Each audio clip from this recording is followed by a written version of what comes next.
everybody, welcome to another video. Now this one's slightly different this week because I'm actually going to be looking at this horse, more specifically what's inside this case, which is the Kentfaith KNF Concept ND2 to ND400 variable ND filter. Now we'll be quite honest, KNF did send this to me for review free of charge.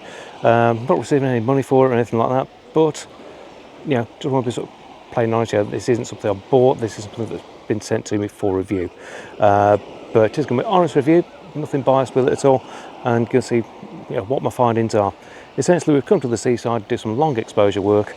If you're doing long exposures in these conditions, you need an ND filter to slow things down. There's only so far you can go with what I use with the live ND, and pulling your aperture down. So decided, right, ideal test for it.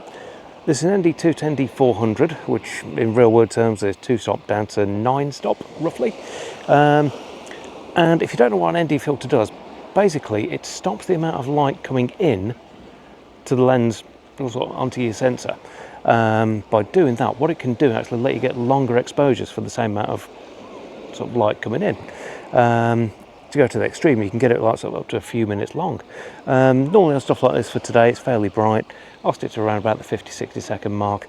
But using live ND itself, because it's relatively bright, I can't actually do that. So something like this is absolutely perfect. So that's what I've been using. Obviously, we're at high tide at the moment. It's starting to recede, so it's ideal. So we've got some nice clean beaches, not a lot of people around down there. And other than the gulls, you can get some nice little subjects.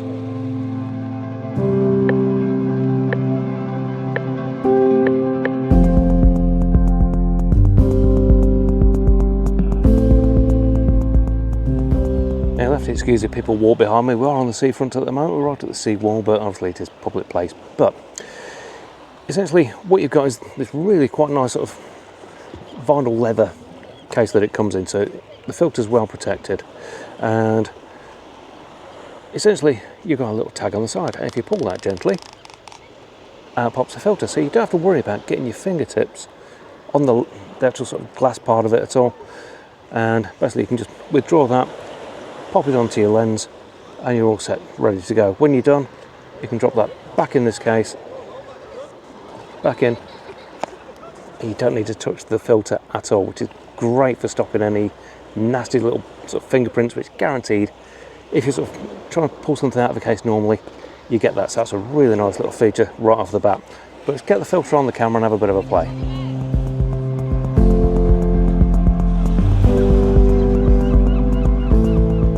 Now the filter's a handy scale, showing you a bit of a gradient as to where you are from ND2 over there up to ND400 over there.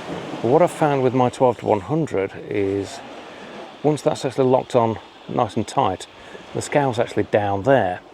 It's not too much of a problem really, because you can just have a bit of a glance around. It's not like you're going to be doing super fast shooting with this, so it gives you time to actually have a bit of a play. But once that's actually down nice and tight, it does bring it around there. That's going to vary on different lenses, but certainly on this one it puts it down there. But once you've actually got that on, using the little grip there, it's so smooth. It's really, really nice. I've actually used variable NDs before, and they've either got that, it's almost too stiff to turn, or they're just a little bit too loose. But this, it's nicely damped and feels really, really premium. Really quite impressed with it. The grip's slightly rubberized as well, so you've got just that little bit of extra that gives you a bit more confidence when you're turning it as well. But yeah, very impressed. To see what it actually does in camera, I'll just throw you in camera now, and you'll see actually as I increase the graduation down to the the ND400 point and then back out again, you'll see what it actually does to it. If you do go a bit too far, so you go past this stop here, there's a point where it overgoes what it can actually produce. So you get like a cross in the image. That is something that can't be helped the way these work. But as long as you don't go past the end stop, it's not a problem at all.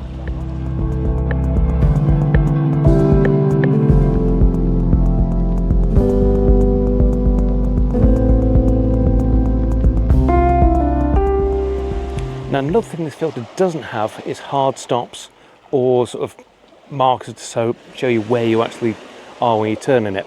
At first I thought I'd rather actually have it so you know when you're at each end or stuff like that, but you've got a full 360-degree movement. Having put it onto the lens and that scale sort of moves out of the way, actually having it on the full 360 makes a bit more sense. So it doesn't matter where you are, you can still sort of bring that round, and sort of gives you the control that you need of the lens. It's just something that's takes a little bit of getting used to, but I think it works really, really well. So like I said, this is a 2-stop down to a 9-stop essentially, ND2 to ND400. So you've got quite a range. On a bright day like this, I can probably sort of drop things down from needing to be at around about 800th of a second without a filter on, just to sort of wind that down to get it to be about half a second, sort of almost sort of 2/3 of a second. That's the sort of effect that you get from it. Giving insight as to how the variable ND system works, essentially it's 2 polarizers, and they're actually turning against each other. So you've got a fixed polarizer which attaches to the lens, a very noisy gull going by, and basically the outer one that you turn, the effect of the actual 2 polarizers working together darkens that down and gives you a variable neutral density filter. Fantastic the way it works, and it means you're not carrying a full set of filters out. If you're just going for a quick snapshot, you've got one single filter, you can adjust it as you go. If you've got changing lights, you're not taking filters out, putting filters away. Really, really good way of doing it.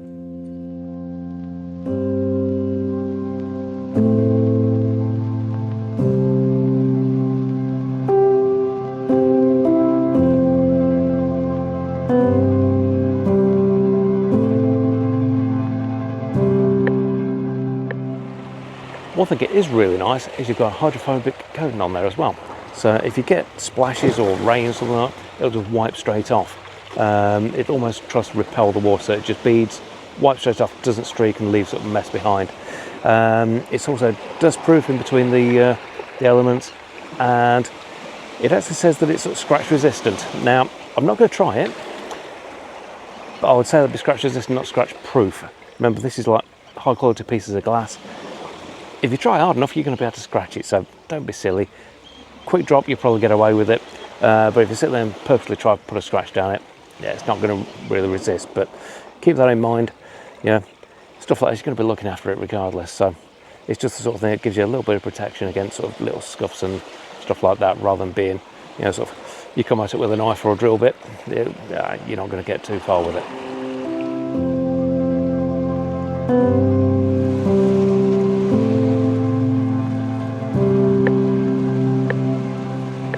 Now the filter itself has got 28 multi-layer coatings on it. The idea is that stops glare and essentially will sort of try and give you the clearest image quality you can.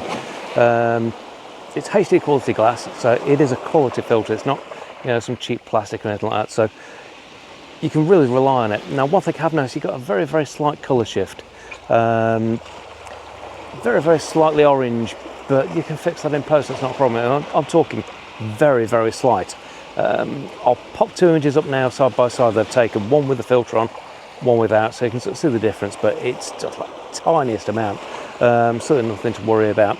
Some of it may even be down to the light itself and how it's sort of affecting things, but yeah, it's not something I'll really worry about.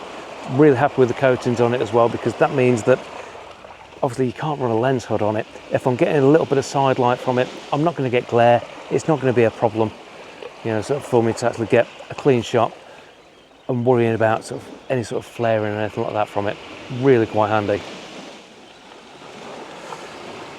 And just demonstrating for you as well what I mean by that sort of cross that you get if you actually go too far on the filter. I'll put the shot up now for you so you can see what I mean. But essentially what that is, that's the 2 parts of the polarizer basically going past their usable range. It normally happens when you're on wider angles. I think this is at 12mm. Essentially what happens is the lens, because it essentially produces a concave image, is looking through different portions of the polarizer, and basically if the 2 of them are just in the wrong place, that's the effect you get. But as long as you don't go past your end stop, essentially, shouldn't be a problem at all. So the filter's available in various sizes. I've gone for the 72mm because that's pretty much the size that I use on my lens. General rule of thumb is if you can buy one for the biggest lens that you've got, and obviously my biggest lens is the 150-400, I'd never use a filter on that, so I went for my next one down, which is the 12-100, so I've got a 72mm. Now I've also got a lot of other lenses, but what I've also got are step down rings. So essentially I can sort of step that down to the filter size that I need for those other lenses. I only need to bring one lens with me and those filter rings. So again, you're saving space in the bag. You don't need to go out and buy loads of different filters for your different lenses either. Really handy. And obviously because you're sized well for your lens, vignetting isn't a problem at all. These are actually quite thin and sort of stay fairly close to the edge of the lens, whereas some that I've seen before are actually quite deep, and you do get the edges of the filter just coming into shot just a little bit on wide angle. This isn't a problem with that at all, so you don't get any of that sort of nasty sort of vignetting pieces on the corners or on the edges, so definitely not a problem.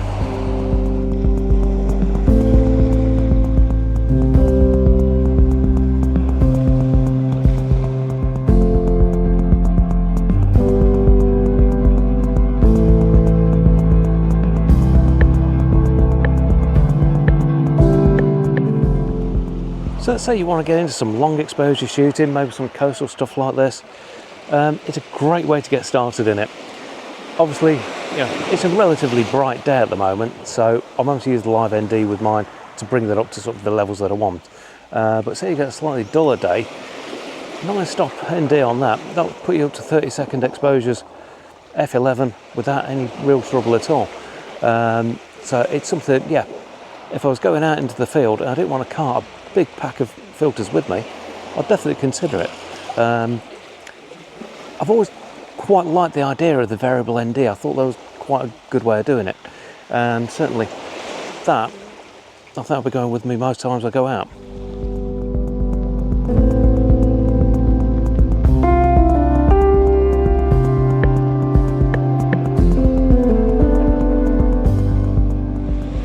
And as a lot of you probably know, I don't tend to use a tripod very much, but for stuff like this, I tend to like using them.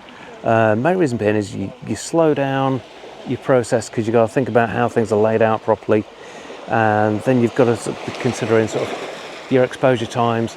Yes, I can do sort of 45-second handheld exposures, but for stuff like this, it's nice to be able to sort of think, right, okay, we've got that, it's not going to move, and you can sort of do repeatable shots. That's the key with this.